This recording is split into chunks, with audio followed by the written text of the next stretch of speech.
I'm still behind on my hobonichi. I'm gonna get caught up on it though, and you guys are going to be here with me. I planted a bunch of wildflower seeds. Sure, maybe they haven't fully blossomed. You know, not all of them have grown, but I'm impatient, so I'm gonna take reference photos for sketching.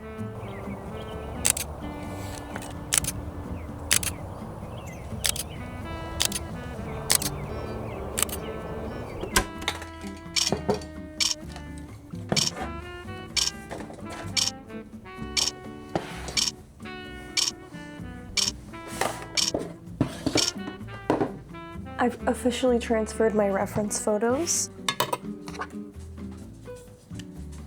I'm gonna start with sketching with my vermilion colored pencil because this is more fun than sketching with a plain graphite pencil.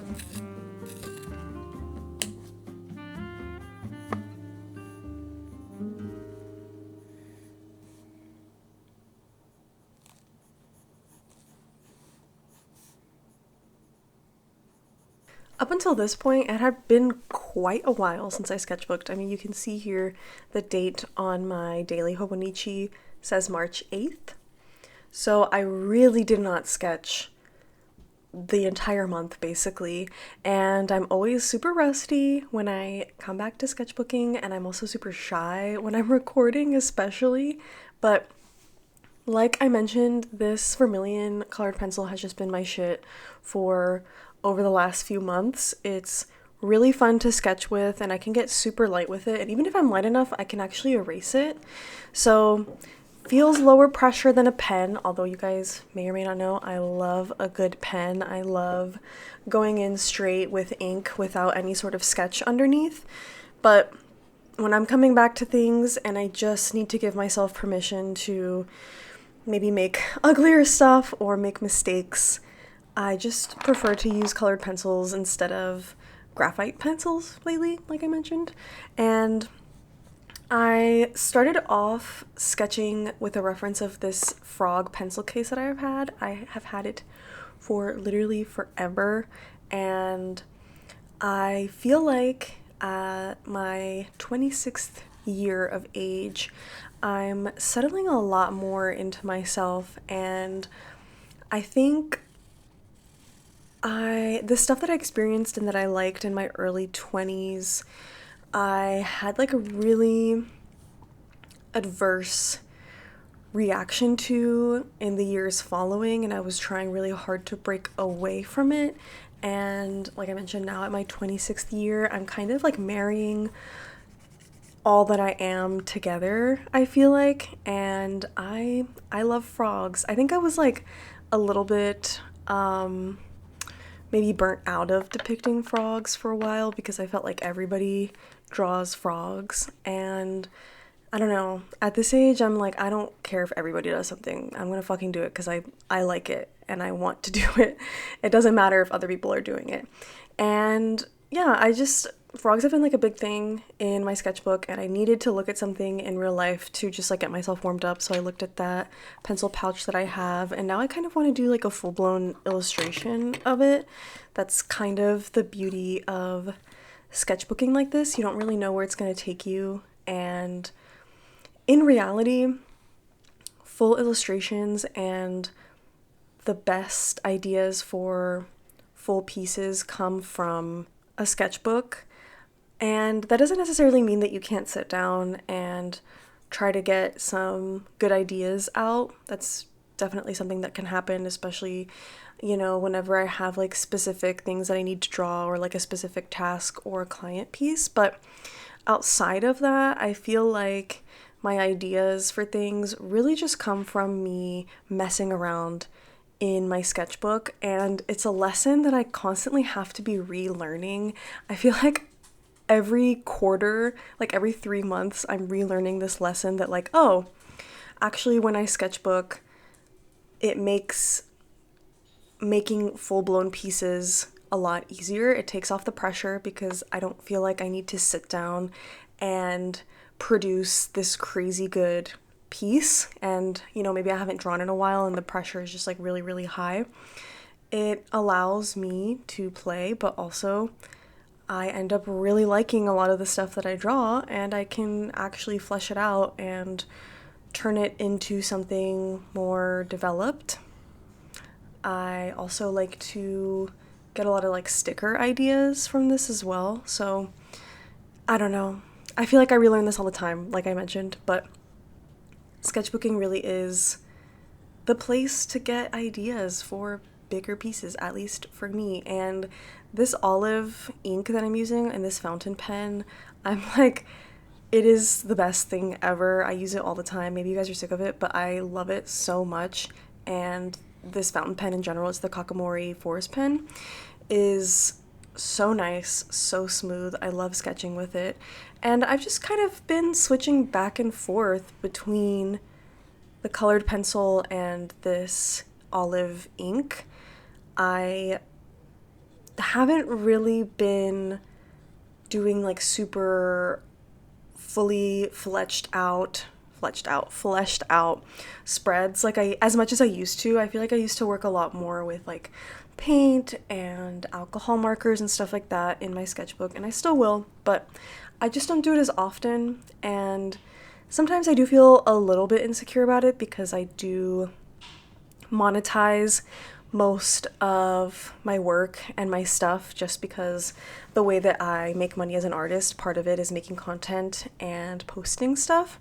So I do have to monetize sometimes even sketches, and whenever I don't have like super interesting or super highly skilled looking sketches to show people, I feel a little insecure. I'm like, maybe people are looking at this and they're like, oh, this is not super interesting, or this is not super impressive. But I'm kind of letting myself not be impressive in my sketchbook. My sketchbook does not have to be impressive, and it also doesn't have to be completely sloppy.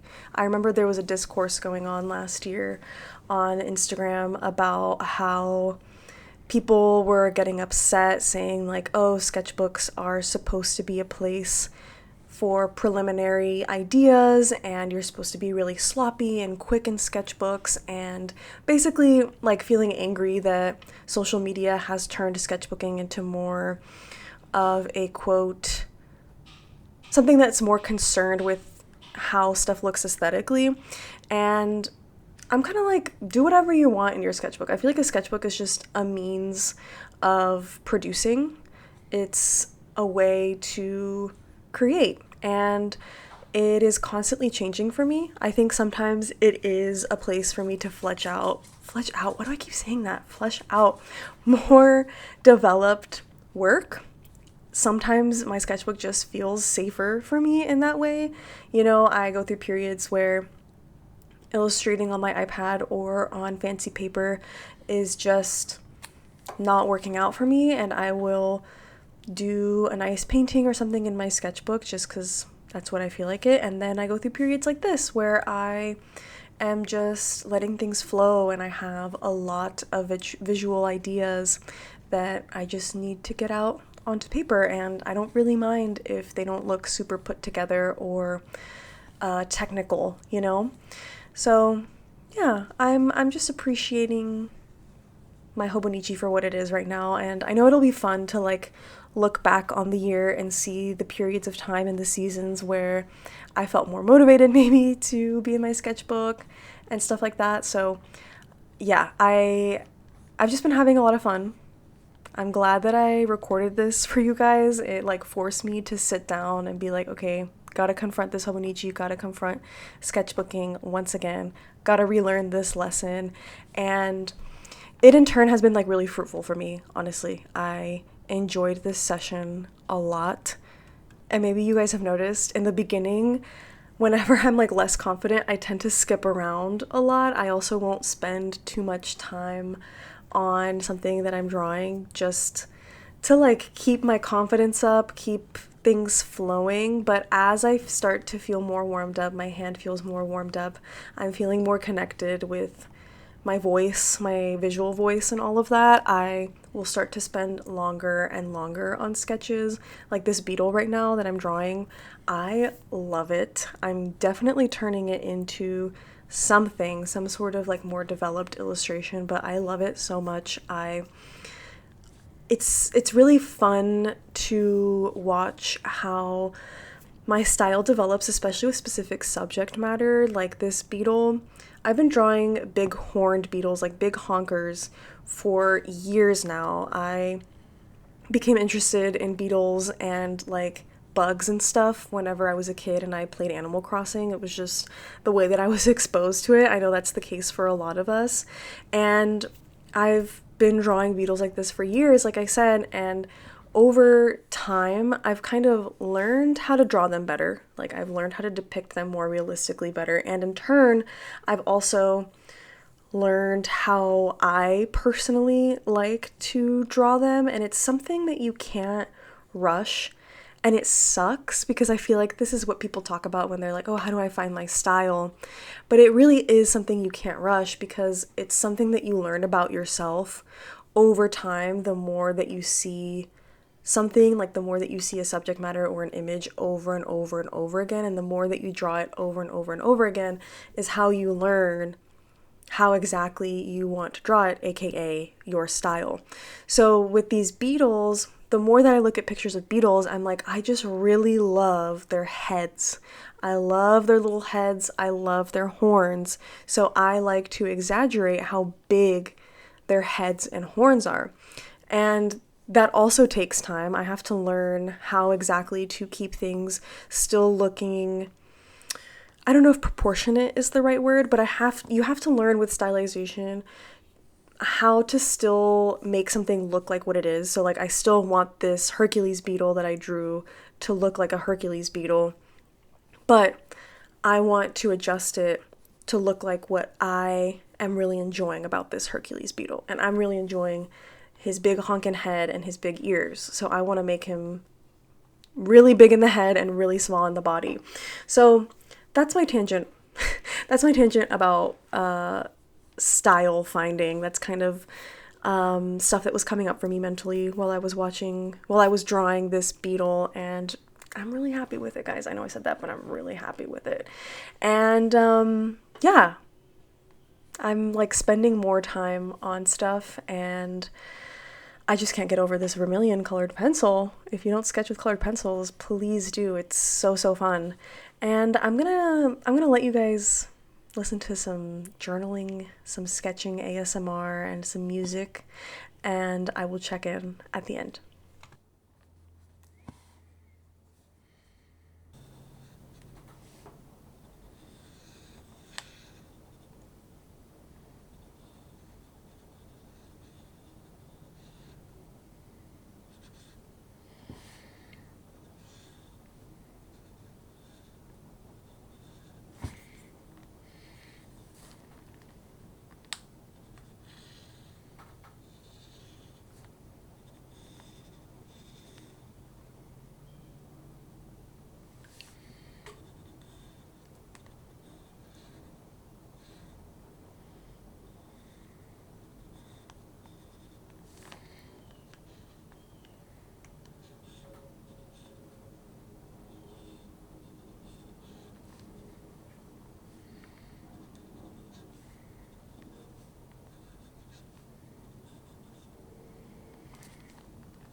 I think I have wrapped up for the day. I really got into a nice flow state, which is always a goal when I sketchbook.